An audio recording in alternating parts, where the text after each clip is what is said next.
My beloved child, I have been trying to reach you. Not just today, not just this week.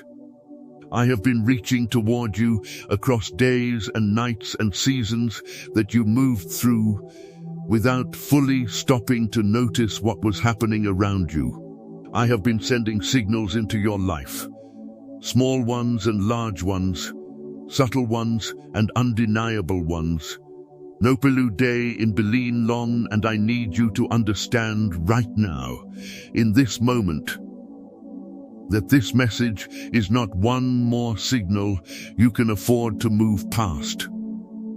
Without receiving, type I am paying attention in the comments right now if you believe God has been trying to reach you, and today is the day you finally stop to listen. Let heaven see your response. This is the moment I have been building toward.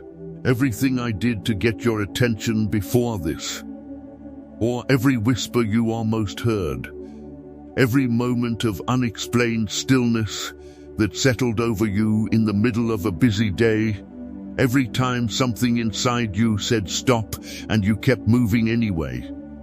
None, all of it was preparation for right now, for this specific moment, for the conversation I have been trying to have with you that the noise of your life has kept interrupting. The noise stops here.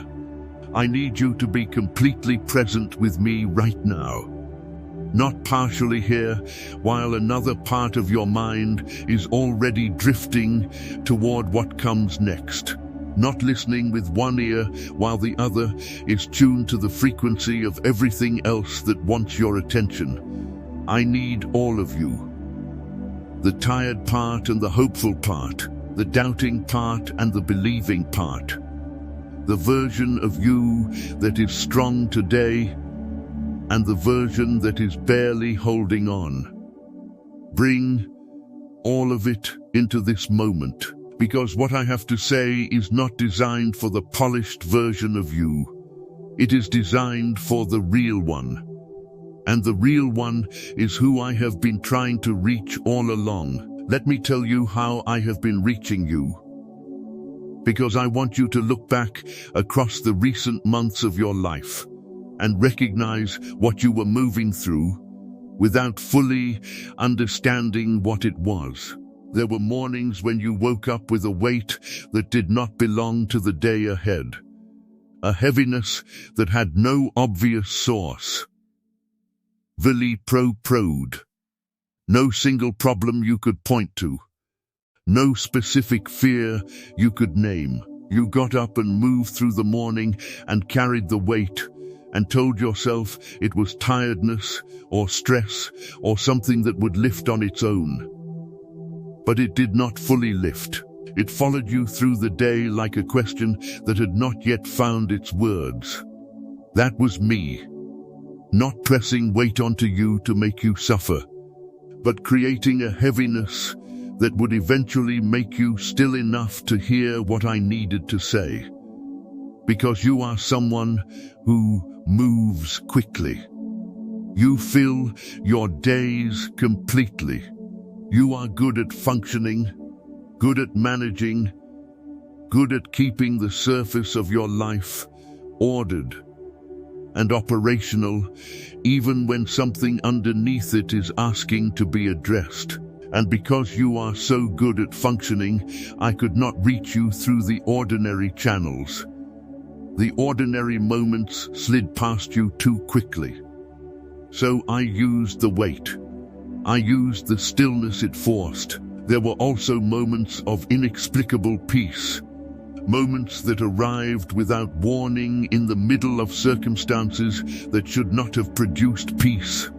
Literally in the middle of a difficult situation, in the middle of a conversation that was going badly, in the middle of a night when fear should have been the dominant experience, a sudden settling, a warmth that had no physical source, a sense, however brief, that everything was somehow going to be all right, even though nothing visible had changed.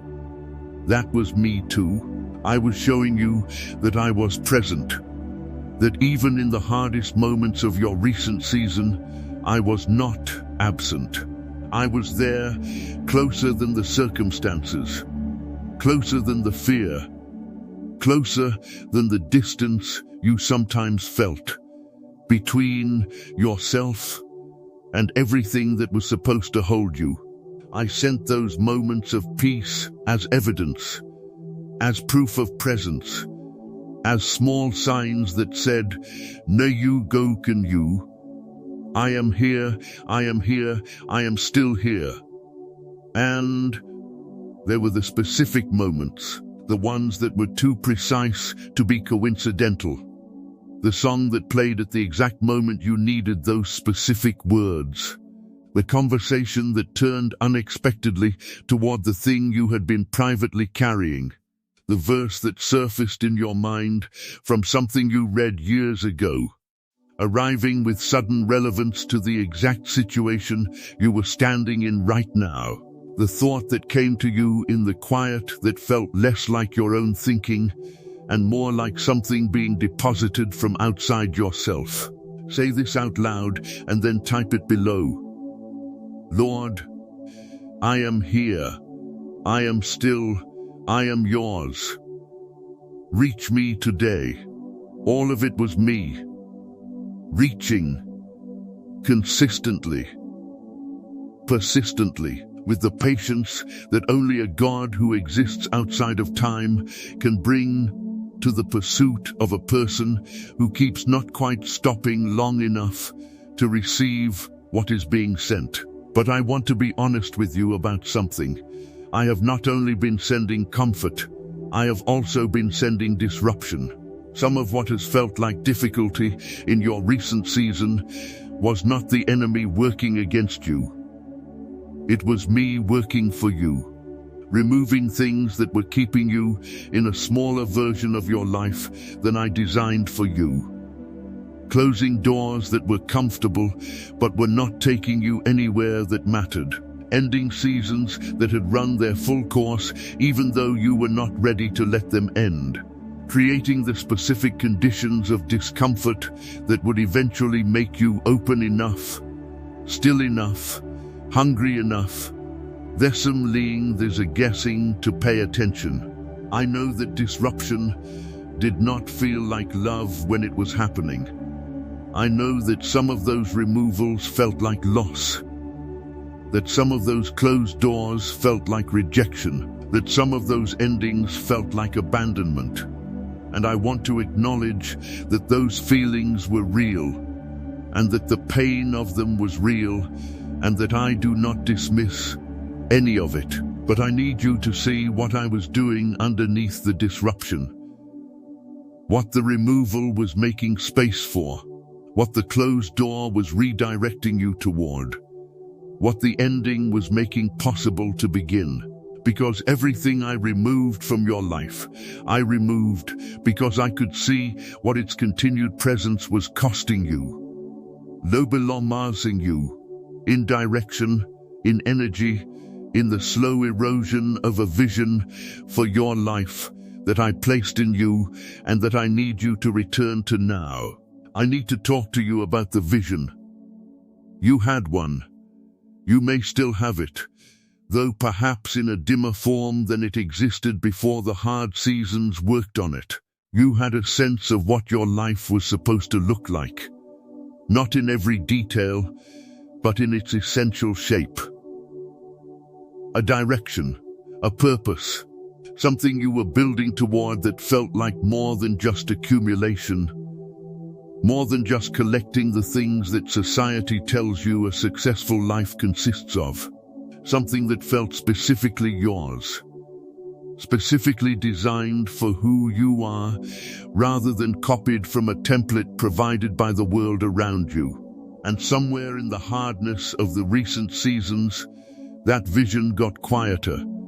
Not because it stopped being true, not because I cancelled it or revised it or handed it to someone else while you were occupied with surviving, but because the noise of the difficulty drowned out the frequency it was broadcasting on. because the daily work of getting through what you were getting through left very little space for the longer view, because disappointment, enough of it, sustained over enough time, eventually teaches a person to keep their hopes closer to the ground, where the fall is shorter. I need you to lift them again. The vision I placed in you before you were born has not expired. It has not been revoked. It has not been made unavailable by the time that has passed, or the mistakes that have been made, or the seasons that went differently than you planned. It is still there, still intact, still waiting, décilé, not impatiently, but with the steady certainty of something that was established in eternity, and is therefore not subject to the timelines and the disappointments of the temporal world. I am bringing it back into focus now, not all at once, not in a single overwhelming revelation that resolves every question of direction you have been carrying, but in stages, in the specific impressions and encounters and open doors of this new season that I am walking you into right now. The picture is going to become clearer in the coming days than it has been for a long time. Pay attention to what stirs in you. Pay attention to what makes something in your spirit lean forward. Pay attention to the things that feel like recognition, not new information, but remembered truth. Something you already knew at a deep level that is being confirmed and clarified and brought back to the surface. Type I receive IT if you are done running from the stillness. That stirring is my voice. That recognition is my hand, showing you what has always been yours. Now I want to speak directly to the thing that has made it hardest for you to hear me. It is not the busyness, though the busyness is real. It is not the noise of the world, though the noise is constant. The deepest reason you have been difficult to reach is something more interior than those things. It is a belief, a quiet, persistent, deeply lodged belief that has been filtering everything I have been trying to send you. The belief is this, that what I have to say to you specifically, in your specific situation, with your specific history, will ultimately be something you can manage. Something that asks you to adjust and improve and keep trying.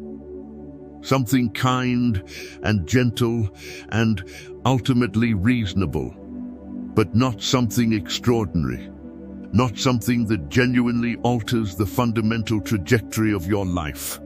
Not something that reaches all the way into the places that have been silent for the longest and says, yes, even there, even that, even in that corner that you had quietly given up on. You have been expecting a message that is helpful, and you have not fully allowed yourself to expect one that is transformative. I want to break that expectation right now. What I am bringing into your life in this season is not an adjustment. It is not a gentle improvement on what was already there. It is a transformation. It is the kind of movement that people look back on years later and identify as the moment everything changed. Knows not just in one area, but in the underlying orientation of their entire life. The kind of movement that is large enough to be undeniable in retrospect.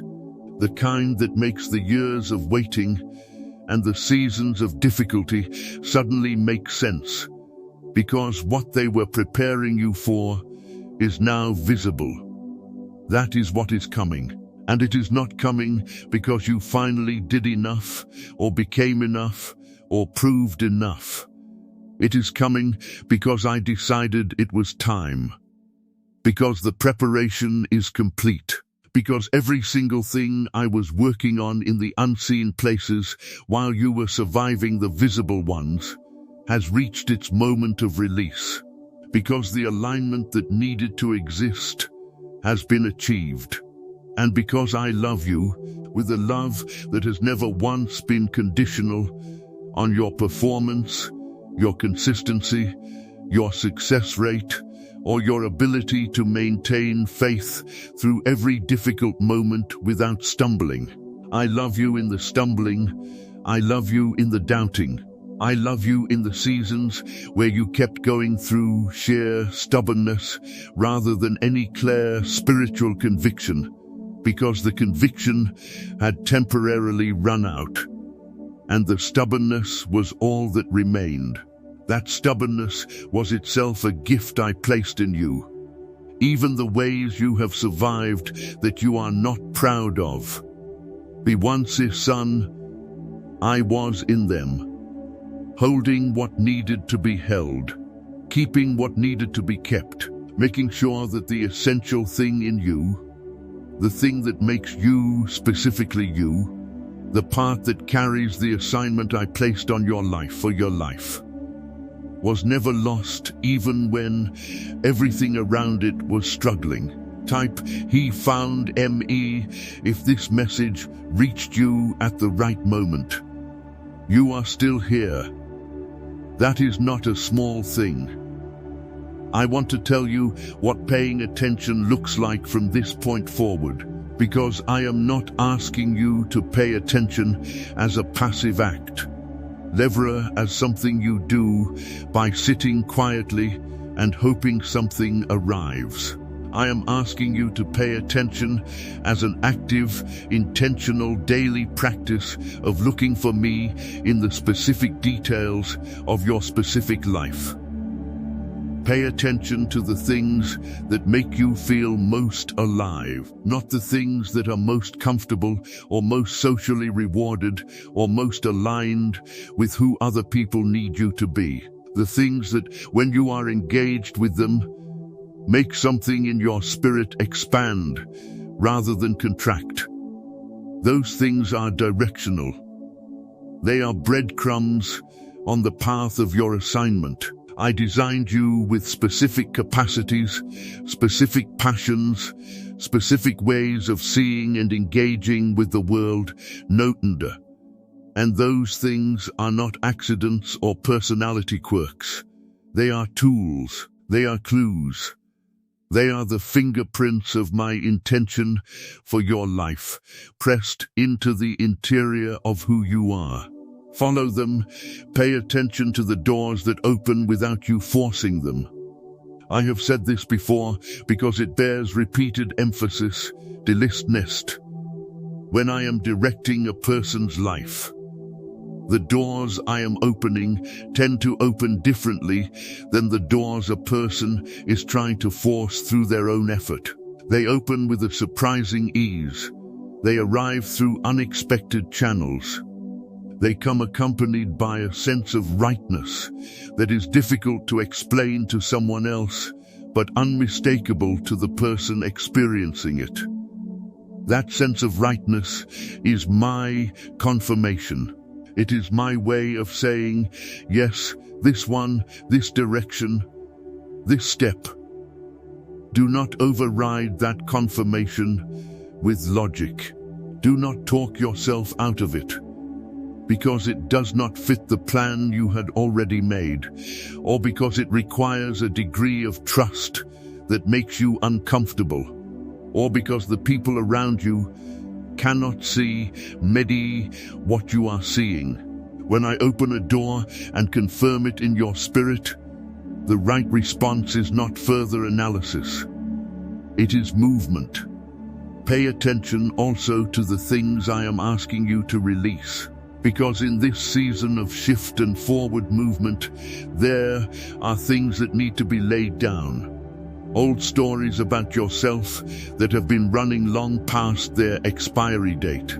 Offenses that have been carried so long they feel like part of your identity rather than a weight that was always meant to be temporary. relationships that have become anchors rather than sails, versions of yourself that served a previous season but are too small for the one you are entering. I am not asking you to release these things because they do not matter or because the pain associated with them was not real. I am asking you to release them because I cannot take you fully into the new thing while you are fully occupied with maintaining the old things. The new season requires your hands open. It requires your attention forward. It requires a version of you that is traveling light enough to move at the pace I am setting. Drop, I'm listening, Lord. If you are finally stopping to pay attention today, let go. Trust that what I am asking you to release is not what defines you. What defines you is what I placed in you before you were born. Ren Lon Long and Nayen, and that cannot be released or removed or lost. It is permanent, it is yours, and it is what the new season is going to be built on. My child, I want to close this first portion of my message with something I need to be sure you carry with you beyond this moment. I reached you today after all the signals and all the whispers and all the moments of disruption and all the moments of peace and all the specific signs that were too precise to be coincidental. Then Vili and less I reached you. You are here, you are still, you are receiving, and that matters to me more than I have the language to fully express. Do not let what you receive today become just another thing you heard once and almost held onto. Do not let the busyness of tomorrow crowd out what arrived in the quiet of today. Write something down, speak it out loud. Tell someone what happened in this moment. Learn not because I need the acknowledgement, but because the act of externalizing what you received makes it more difficult for the enemy to quietly steal it back in the hours and days ahead. You were reached today, and what reaches you from me never returns empty. It does what I sent it to do in your life, starting now. My child, I am not finished. There is more that needs to be said, more that your spirit needs to receive before this conversation between us is complete. What I gave you in the first part of this message was the explanation, the accounting of how I have been reaching you, the revelation of what I have been working on beneath the surface of your difficult seasons, the announcement that something significant is shifting in your favor right now. But an explanation without instruction is only half of what I owe you. So stay here. Stay with me in this space where the noise of the world has not yet found its way back in, because what I am about to pour into you now is the specific, detailed, deeply personal word that goes beyond the announcement and reaches into the practical reality of how you are going to live differently because of what you received today. Type still ill standing if you have been waiting on God longer than anyone knows. This part is going to cost you something, not in the way that loss costs, but in the way that honesty costs, in the way that genuine self-examination costs, in the way that deciding to change, really change, not just adjust the surface while keeping the foundations exactly as they were, always costs something. It costs the comfort of the familiar. It costs the protection of the excuse. It costs the particular kind of safety that comes from never fully committing to what you believe, because full commitment means full accountability. And full accountability means there is nowhere to hide if things do not go the way you believe they would. I am asking you to pay that cost today. I am asking you to come out from behind the partial commitment and the managed hope and the belief that is always held slightly back in reserve, just in case. Nong, and step into the full open exposure of a person who has decided to trust me completely. Not because everything is certain, not because every question has been answered, not because the evidence is so overwhelming that faith is barely required, but because you know me, because your history with me, however complicated and confusing and sometimes painful that history has been, contains within it enough proof of my faithfulness to justify the risk of trusting me again. That is what I am asking for today. Not perfection, not the absence of doubt, just the decision to trust me more than you trust the story your fear has been telling you. I want to begin this part of our conversation by addressing something that has been sitting between us for a while, something that you have not fully brought to me, because bringing it fully would require admitting that it exists, and admitting that it exists would mean having to deal with what it means.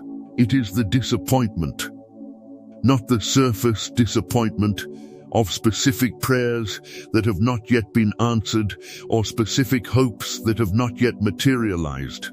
Underneath those specific disappointments is something larger and more significant, a foundational disappointment that has been quietly shaping how you approach me, how much you allow yourself to expect from me, how far you let your faith reach before you instinctively pull it back to a safer distance.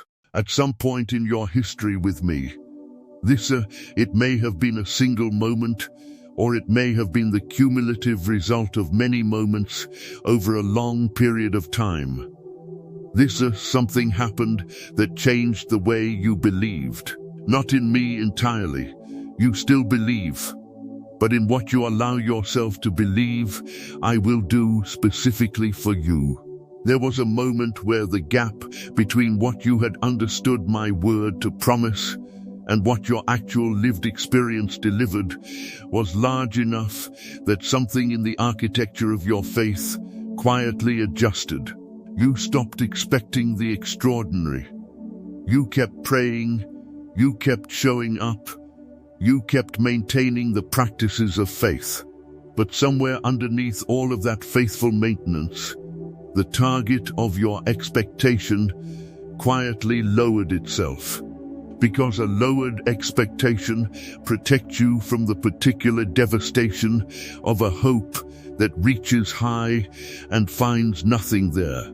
Comment: I felt that if something in this message hit a place words usually don't reach. I understand why that happened. I do not condemn it. I do not stand over the adjustment you made in self-protection and call it faithlessness. I call it human. I call it the natural response of a person who loves me and was hurt in that love and did not know how to hold both things at once. The hurt and the continued trust. Nidiers. So they held the continued trust while quietly putting the hurt somewhere it would not interfere. But it has been interfering anyway. Because a faith that has quietly lowered its expectations is not a faith that is positioned to receive the extraordinary things I have been building for your life. And the extraordinary things I have been building for your life are exactly what is about to be released into it. Which means before the release can be fully received, the expectation needs to rise back to where it was before the disappointment taught it to protect itself by staying low. So let me address the disappointment directly now. The thing you prayed for that did not come the way you expected. No, Shesnai, I have not forgotten it. The season you believed was going to be the one where everything changed, and it was not. The day I saw your face in that season. I know what it cost you to keep believing after that. The time you stepped out in faith, and the ground did not appear beneath your foot the way you were certain it would. Your song, Everine Lover in Lice. I was in that moment with you. I caught what needed to be caught, and I have been rebuilding in ways you have not yet been able to see what that moment of not yet damaged in you. Here is what I need you to understand about every one of those moments of apparent non-answer. Not one of them was a statement about your worth. Not one of them was evidence that you had miscalculated your position in my family, or overestimated the scope of my promises, or believed something about my character that turned out not to be true. They were moments of timing, of alignment not yet reached, of pieces not yet in position, of a story still being written that could not be forced to its conclusion before the middle chapters had done their work in you and in the circumstances around you. The story is still being written, and the chapter you are entering now is the one where the threads that seem disconnected in the middle chapters begin to visibly weave together, where the things that appeared to be losses reveal themselves as redirections, where the closed doors turn out to have been protecting you from rooms that would have diminished rather than developed you, where the long wait is finally understood not as punishment or neglect, but as the exact and necessary duration of a preparation that could not have been shortened without compromising the quality of what was being prepared. Raise your expectation back up. Not naively, not without the wisdom your difficult seasons have given you, but deliberately, intentionally, as an act of will in the face of the habit of protection that has been keeping it low. Because what is coming requires a recipient who is expecting it, who has made room for it, who will recognize it when it arrives rather than explaining it away as coincidence or luck or natural circumstance. Because genuine expectation has been so long absent that the miraculous no longer looks distinct from the ordinary. Drop not a coincidence if you know God placed this video in front of you today. Expect the extraordinary. It is coming. Now I want to talk to you about the voice you have been listening to instead of mine.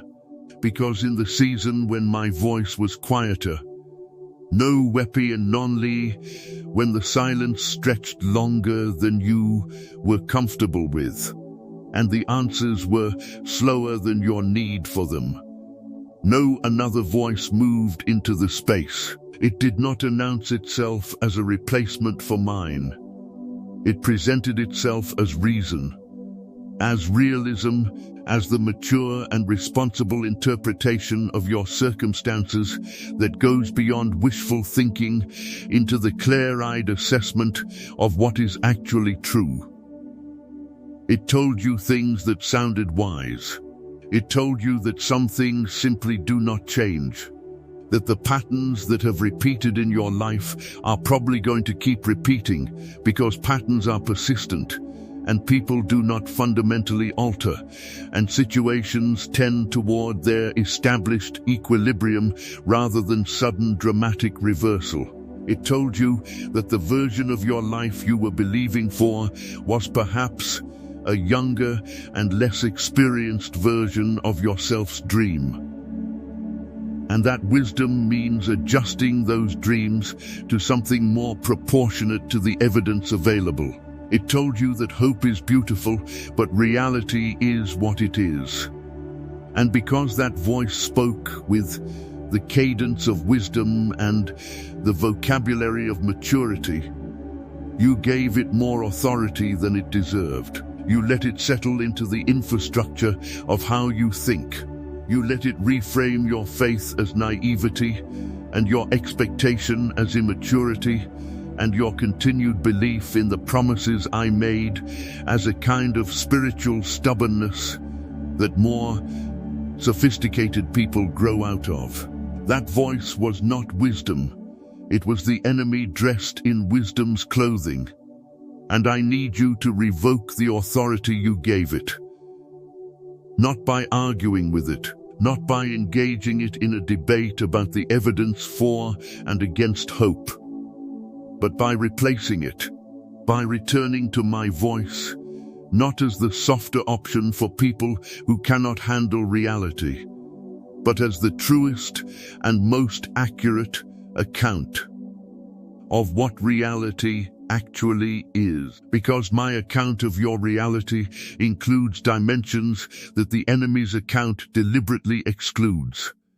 It includes the unseen realm where the real work is being done. It includes my character, which has never changed.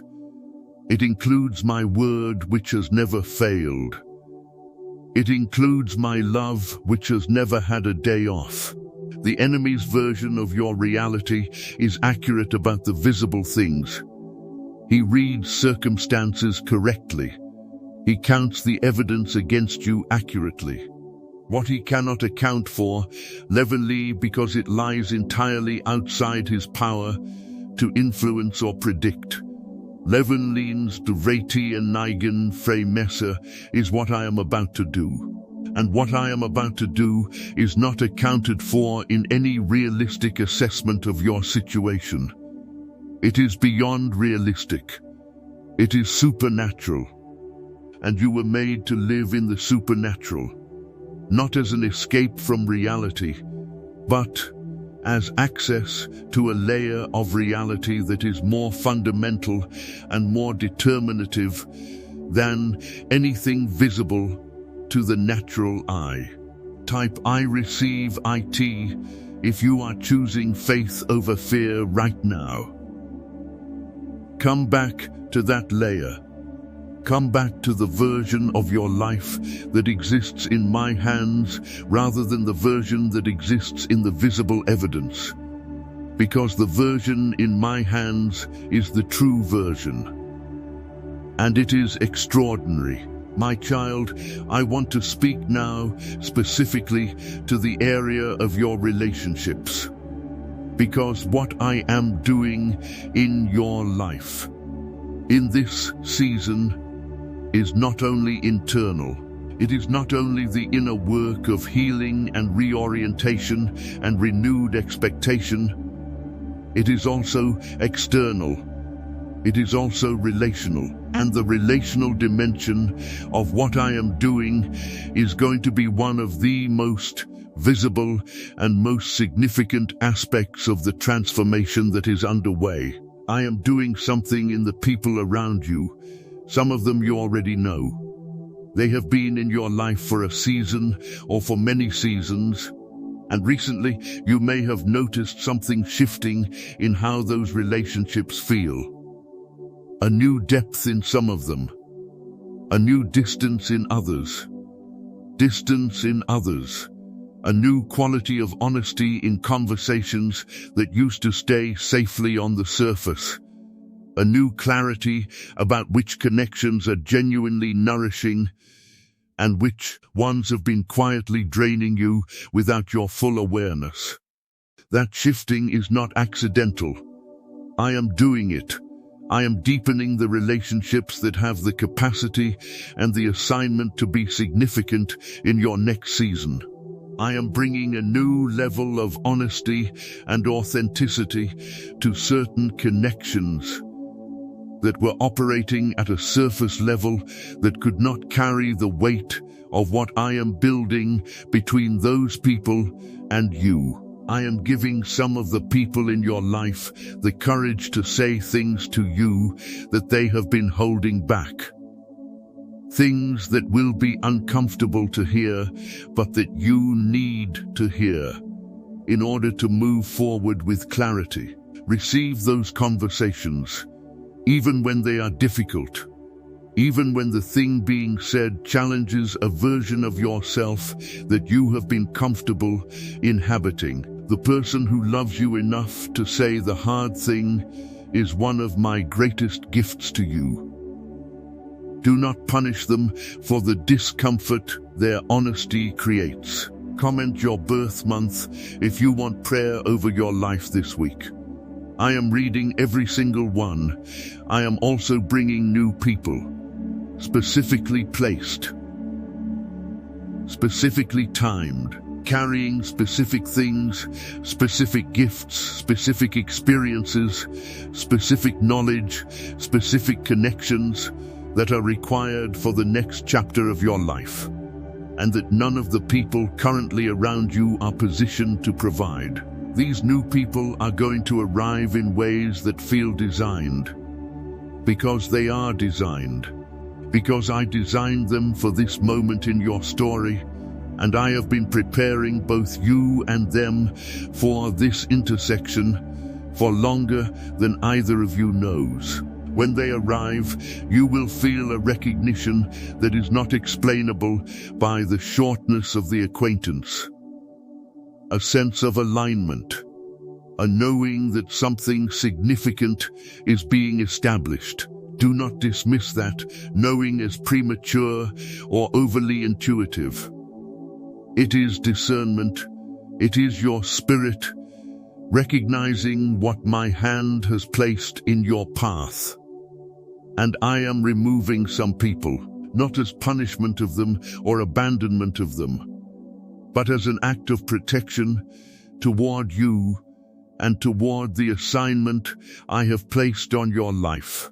There are connections in your life right now that are not malicious, but that are misaligned, that are pulling your energy, your attention, your time, and your vision in directions that are contrary to where I am taking you. Those connections need to shift in their proximity to you, even if they do not disappear from your life entirely. I know that relational distance is painful even when it is necessary. I know that the social pressure to maintain every connection at its current level of closeness, regardless of whether that closeness is serving either person, is real and significant. I am not asking you to be cold or harsh, or to create unnecessary drama in the process of creating the space that I am asking you to create. I am simply asking you to follow the peace, the connections that have my blessing for the next season will feel peaceful even when they are challenging. The ones that need to shift will feel effortful in a way that goes beyond the normal effort of relationship. A particular kind of strain that does not respond to more effort, but only resolves when the distance increases. Follow that signal. Trust it. It is one of the ways I guide my children in the relational dimension of their lives. Not always through dramatic revelation, but through the quiety, Peitikens Protigmen Brekloschen, but through the quiet signal of peace and its absence. Now I want to address your daily life. Not the large movements and the significant moments, but the ordinary texture of the days that make up most of your living. Because I am present in the ordinary as much as I am present in the extraordinary. And one of the ways I have been trying to reach you is through the ordinary moments that you have been moving through too quickly. To notice me in, type raise it back up. If this message gave you permission to hope again. I am in the morning before the phone, in the quiet of the first few minutes before the day's agenda takes over and the noise begins. That time belongs to me. Not as a religious obligation, but as an opportunity. An opportunity for the kind of daily calibration that keeps you oriented toward where I am taking you, rather than gradually drifting in the direction of whatever is loudest and most urgent in your immediate environment. Return to those morning moments, even briefly, even imperfectly, even when what you bring to them is mostly tiredness and a half-formed thought that constitutes your best attempt at prayer on a difficult morning. I take what is brought. I meet the imperfect offering. And over time, the imperfect daily offering does more in you than the occasional perfect one. I am also in the moments of decision, the small ones as well as the large ones. Every choice you make about where to direct your attention, your energy, your time, your words, live and days, those choices are accumulating into a life. They are building something day by day and decision by decision. And I am available in every one of those moments. If you will consult me before you choose, rather than after. The habit of consulting me before rather than after is one of the most transformative habits available to you. Not because I will override your judgment or remove the difficulty of decision-making, but because my perspective on your options includes information that your perspective does not have access to. I can see further down each road than you can. I can see what the choice that seems best from your current vantage point actually leads to. And I can guide you, gone, not by removing your agency, but by informing it, gone, toward the choices that align with the full picture of your life that I can see and you currently cannot. Ask me before you decide. Not just in the large decisions, in the small ones too. Make it a practice. Make it reflexive. Make it the default mode of your daily life. You're not a special spiritual effort reserved for major crossroads, but a continuous orientation of the heart toward my counsel before mean endangered, before it moves in any direction. That practice will change everything.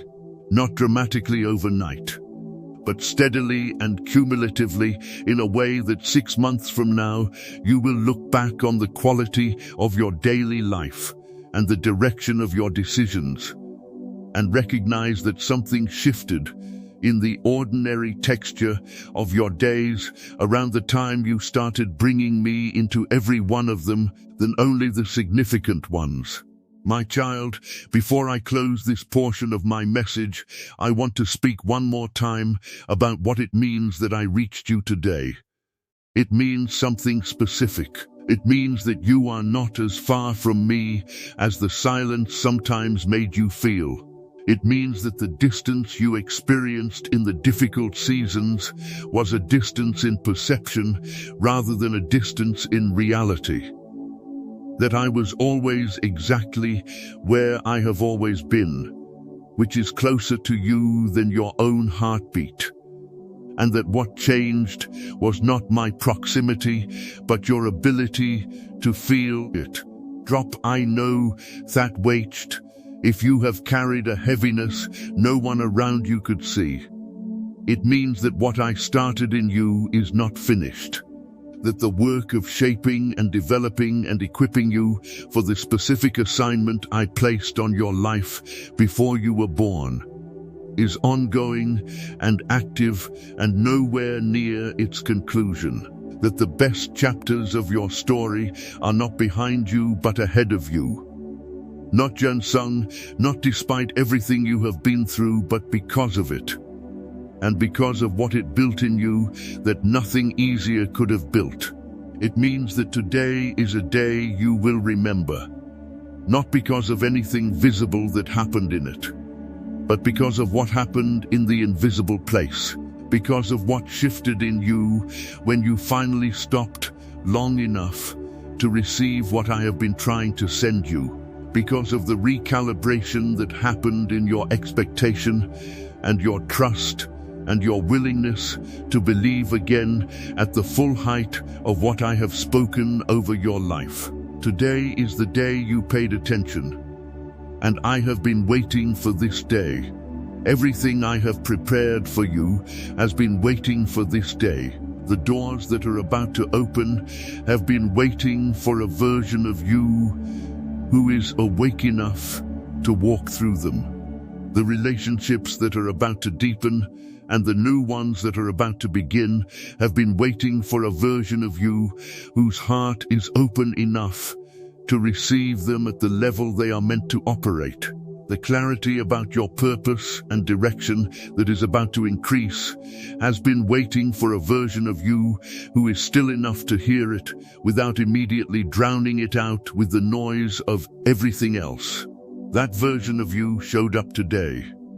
Do not go back to the version that was too busy to stop.